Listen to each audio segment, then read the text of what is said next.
Namaskar. Yes. So I want to talk about the interconnection between developing the spirit of fighting against injustice and doing service and our spiritual growth, and why being vocal against injustice is actually going to be a big accelerator to your own personal spiritual growth. So, first of all, I think it's useful to just explore or think about, what is spiritual growth when we really look into it? What are we aiming at? So, in my understanding, now, as our mind is attempting to get closer to its nucleus, identify itself more with supreme consciousness, not with our limited ego, go past those limitations and identify with something far vaster, and to become one with that cosmic source of divine unconditional love. So when we do that, now that means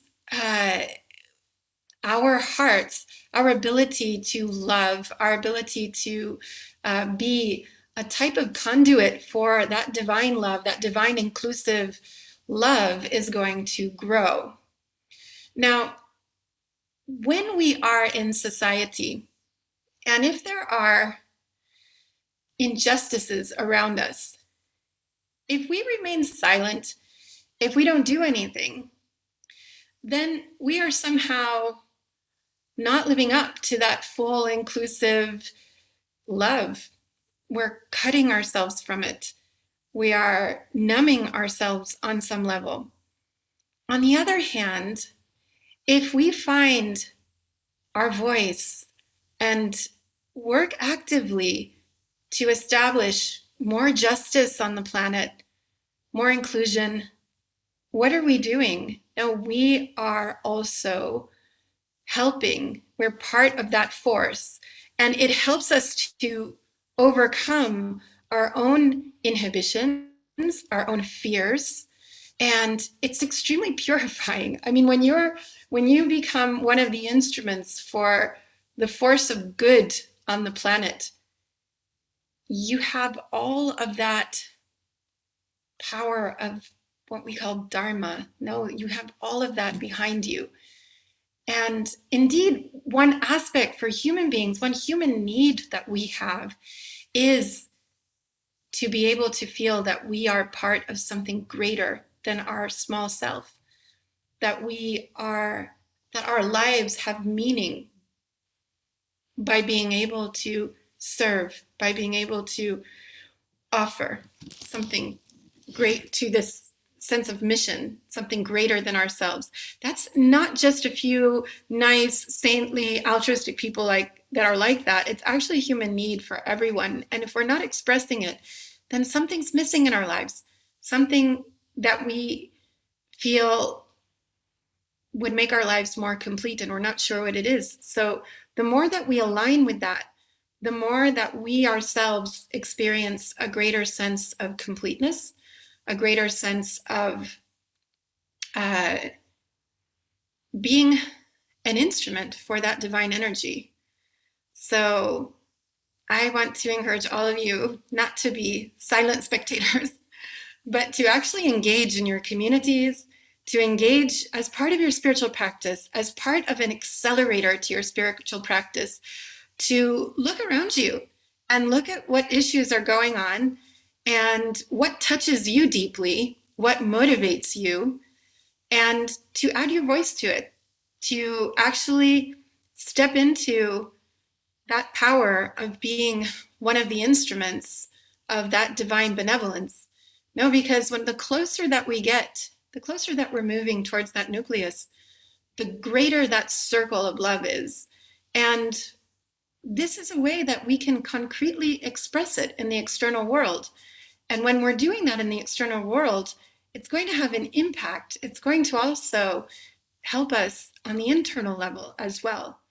And service, working against injustice and finding your voice, it's not always so easy, but it's very rewarding when you do. I remember the first times that this was before I began actually more serious, deep, regular spiritual practice, but I was looking for a job during the summer vacations in the US. And I found a job doing canvassing, which means going door to door. Uh, and at first, I mean, this was something completely out of my realm of experience, especially because I'd been a very shy and inhibited kid and found it very excruciatingly difficult to even talk with like other peers. And so, going and knocking on doors and talking to strangers was like the farthest thing I could imagine myself doing. But I was very fortunate to have a really wonderful mentor who took me under her wing and just inspired me, that this is about educating the people. This is about the real democracy. and, and under her guidance, I started to realize that I could not only do it, but I could do it very well, especially because I felt I couldn't go door to door and sell something, but to try and share with people ways that they could help change the world for the better and have a voice and make sure that the voice of the people was heard, not just the voice of big money. This was so empowering. And also just when, when I realized that, for a long time, I'd seen many things that were wrong with the world, but it was almost giving me a sense of nihilism, like nothing's worthwhile, what's the point? Like I was feeling kind of hopeless because the problems just looked so big. But when I found myself connecting to, uniting with the voices of many, many, many other people, then I felt the power of being connected to something bigger. And that, yes, we can change things, but we have to do it unitedly. And that was a very inspiring, empowering, uplifting experience. It was the first time that I think I really started to find my voice as an activist. And it changed me. It changed my life. And I'm very grateful. I remained in contact with her until she left the planet. Every now and then we would connect. And yeah, she was very inspired that I've continued to be involved in changing the world. So that kind of thing gave me the confidence, when I see things that are wrong or that I think could be better, to find ways to have a voice to actually do something concrete. And it also resonates with what, many spiritual masters, including Sri Sri Anandamurti, would say all the time. He would say, do something concrete for suffering humanity.